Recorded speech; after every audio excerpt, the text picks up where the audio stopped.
Columbus discovered America. That's the biggest lie your textbook ever told you.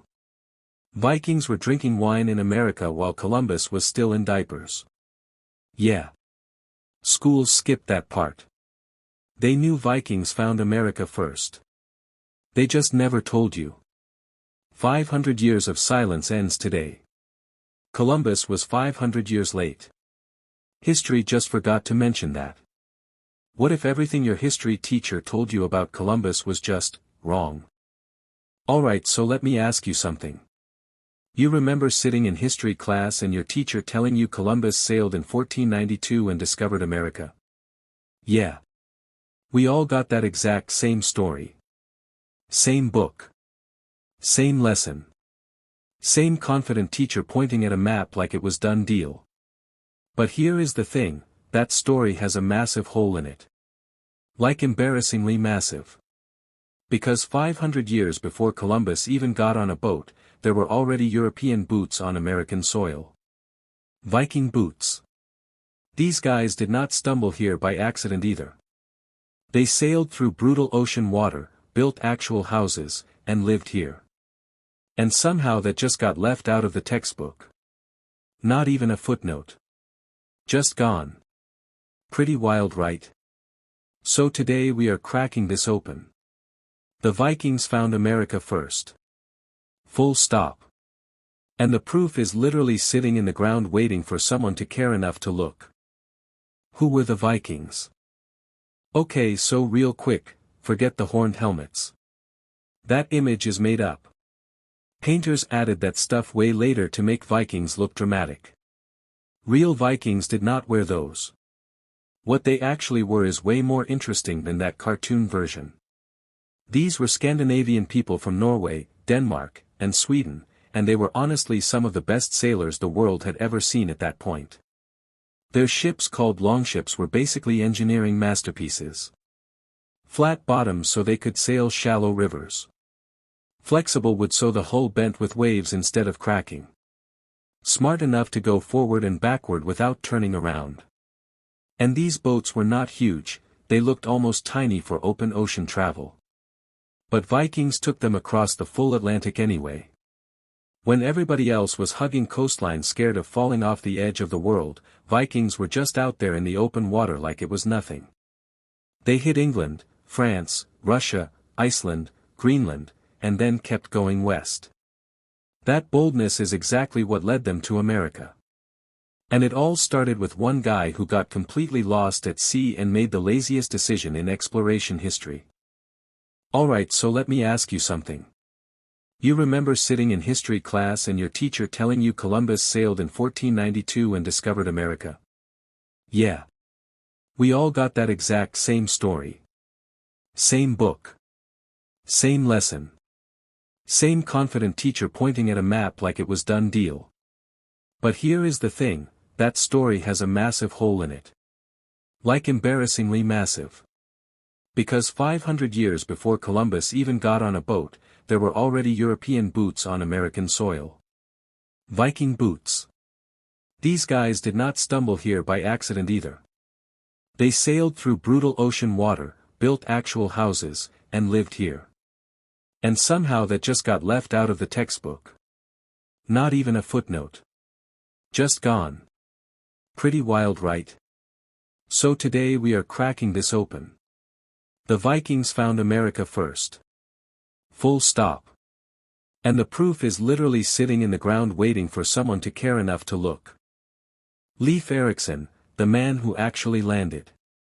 So here is the thing about Leif Erikson, this guy was literally built for this moment.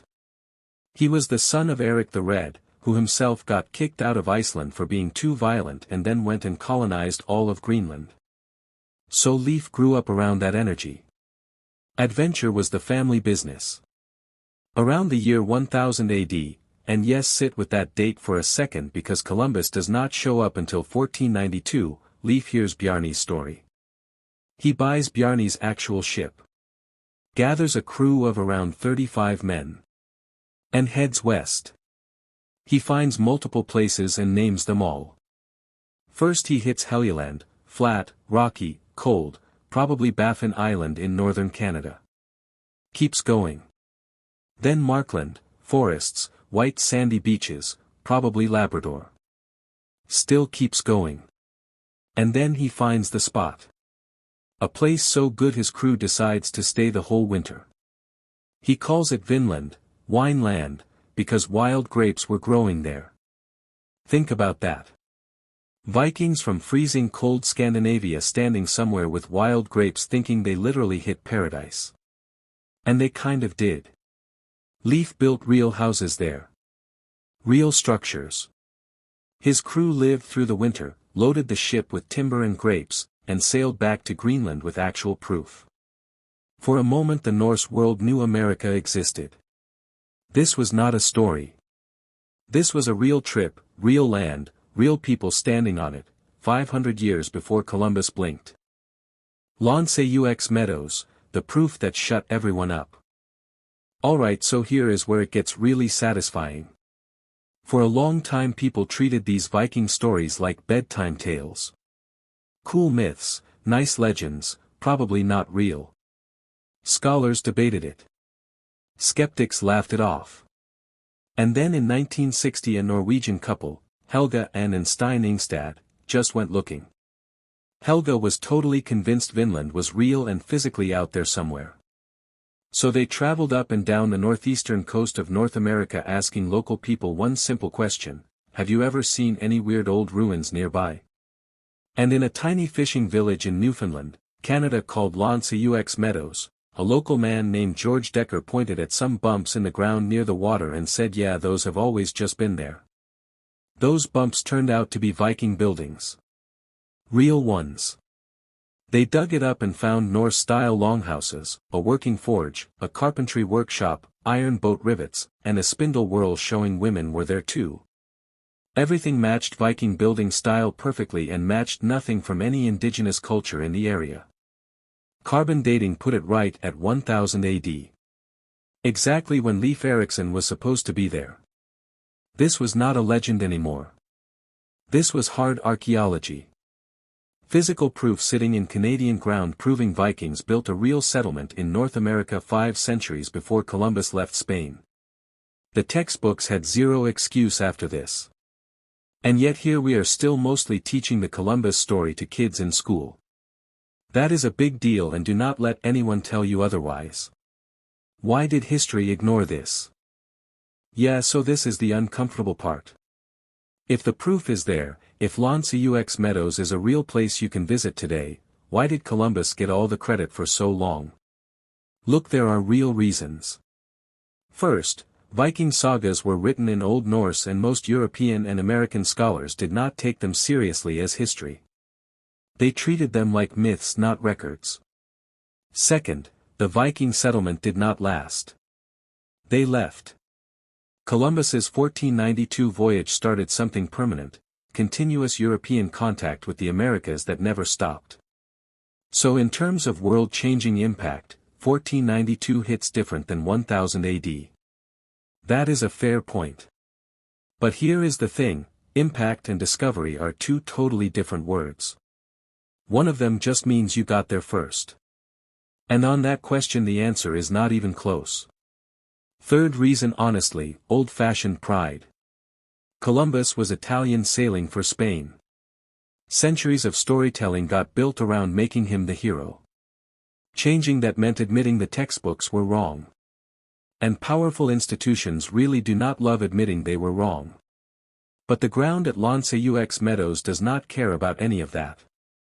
It just keeps being proof every single day. So look, Vikings landed in North America around 1000 AD. We have the sagas. We have the archaeology. We even have a US federal holiday for it, Leif Erikson Day, October 9th. We just do not talk about it loud enough. Columbus showed up 500 years later and got the parade. The past does not care who gets the credit, it just keeps being true. And that is exactly why this channel exists. If your textbook skipped this, imagine what else got left out. Hit subscribe. We are just getting started. Next week, another story history tried to bury. You do not want to miss it. They built an entire city underground for 20,000 people. History buried it twice, once in stone, once in silence.